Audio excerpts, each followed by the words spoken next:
Hi friends, ഇന്ന് ഞാൻ വന്നിട്ടുള്ള ഒരു വിഷൻ ബോർഡ് തയ്യാറാക്കുന്ന ഒരു വീഡിയോ ആയിട്ടാണ് കേട്ടോ. നിങ്ങളൊക്കെ ചെയ്യാറുണ്ട്, നിങ്ങൾ പലരും ചെയ്യാറുണ്ടാവും. ഇതുപോലെ ഞാൻ 3 വർഷമായിട്ട് ഇപ്പോൾ സ്ഥിരമായിട്ട് വിഷൻ ബോർഡ് ചെയ്യാറുണ്ട്.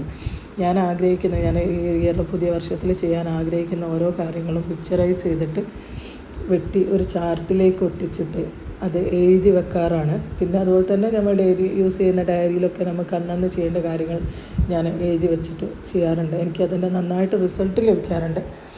നിങ്ങൾ ഇത് ചെയ്യുന്ന ആളുകളാണെങ്കിൽ ഒന്ന് കമൻറ്റ് ചെയ്യുക. ചെയ്യാത്ത ആളുകളാണെങ്കിൽ ഇതൊന്ന് ട്രൈ ചെയ്ത് നോക്കുക. നല്ല റിസൾട്ട് ഉണ്ടാവാറുണ്ട്. പക്ഷേ അത് ചെയ്യുന്ന സമയത്ത് നമ്മൾ അതിൽ നന്നായിട്ട് വിശ്വസിച്ച് വേണം ചെയ്യുക. വെറുതെ ഒരു രസത്തിൽ ചെയ്തു വെച്ചിട്ട് കാര്യമില്ല. നടന്നു എന്നുള്ള വിശ്വാസത്തിലായിരിക്കണം നമ്മളത് എഴുതി വെക്കുന്നത്.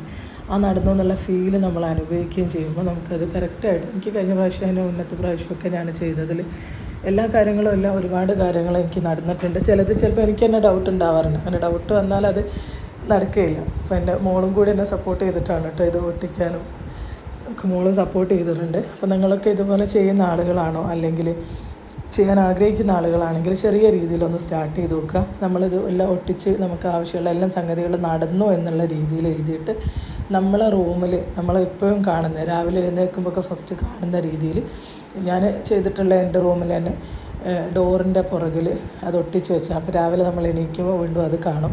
അപ്പോൾ നമുക്കൊന്നുകൂടി നമ്മുടെ മനസ്സിലേക്ക് അത് വരും. അപ്പോൾ അത് ചെയ്യാനുള്ള ശ്രമം നമ്മൾ ഒന്നുകൂടി സ്ട്രോങ് ആക്കി കൊണ്ടുവരിക. അപ്പോൾ ഇത് ട്രൈ ചെയ്യുന്ന ആളുകളാണെങ്കിൽ ഒന്ന് കമൻറ്റ് ചെയ്യുക, അല്ലാത്തവരൊന്ന് ട്രൈ ചെയ്ത് നോക്കുക കേട്ടോ.